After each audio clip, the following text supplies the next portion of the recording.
Ha! Totoo ba ito? Kalingap Rab na mismo ang titigil sa pag-vlog ng Jomcar. Paano na si Jomar at Carla?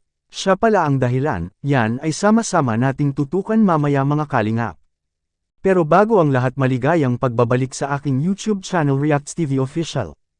Kung nagustuhan niyo po ang ganitong klaseng reaction video, paki-like at subscribe naman po para lagi kayong updated sa susunod kong mga uploads. At maraming salamat sa pagmamahal at walang sawang pagsuporta sa ating ama ng Kalingap Kuya Val Santos Matubang at Idol Kalingap Rab. Paalala, panoorin at tapusin ang video na ito upang malaman mo kung ano ang nilalaman nito bago mag-comment.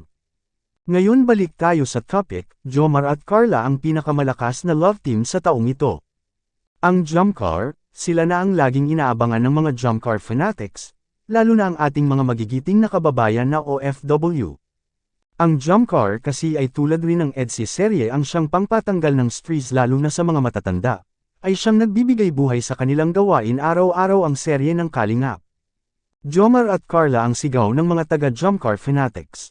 Sila ang solid taga-suporta ng Jomcar, pero kung ikaw ay isang solid na taga-suporta ng Jomcar, papayag ka ba na itigil ni Kalingap Rab ang pag-vlog kay Carla? Kung hindi ka papayag, please comment lang po sa ibaba sa comment section. Ngayon balik tayo sa topic, ang dahilan ni Kalingap Rab kaya itigil niya ang pag-vlog ni Carla, kung hindi titigil ang magkabilang panig sa pagbabash sa isa't isa.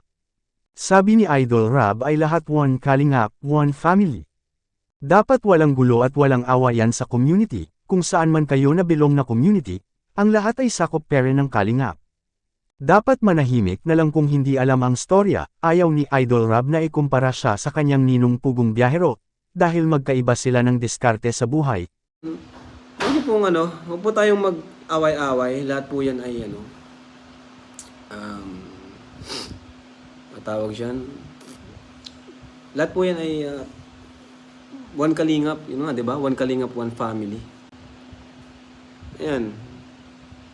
Alam naman natin na Jomcar talaga ang pinakamalakas ngayon, Ano na yon, given na yon.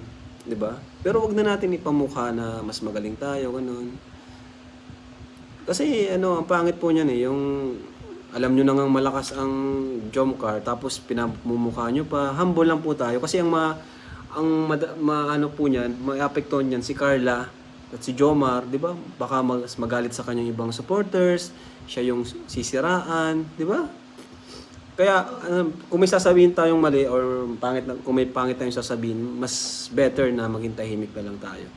Kasi pag pag dumami yung basher ni Carla, ako po mismo yung titigil muna siyang i-vlog. Ako mismo yung titigil i-vlog muna ang Jomcar. Kaya wag po tayong mag-create ng negativity ng toxic community, Kasi andito lang po tayo sa Team Kalingap. Kung may sasabihin tayong mali, kung mayroon tayong, tawag dyan, hindi magandang sasabihin, mas tumahimik na lang po tayo. Ika nga ni Idol Rab, walang Kalingap kung hindi ni Kuya Val Santos Matubang siya ang puno ng lahat ng ito, wala lahat ng Kalingap partners kung hindi dahil kay Kuya Val, kaya pasasalamatan natin si Kuya Val, dahil sa kanya ay meron tayong trabaho ngayon. Anong masasabi nyo dito mga Kalingap? Ito ay isang reaction video lamang kaya pwede po tayo mag-comment sa ibaba mga Kalingap sa comment section.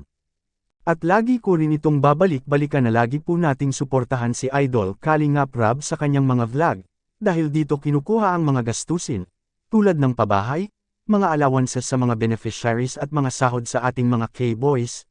Hanggang dito lang po muna ang Kalingap Reacts TV official update ngayong araw mga Kalingap. Huwag kalimutang mag-like at subscribe at i-on ang notification bell for more updates. Maraming salamat po, mabuhay tayong lahat. God bless us all.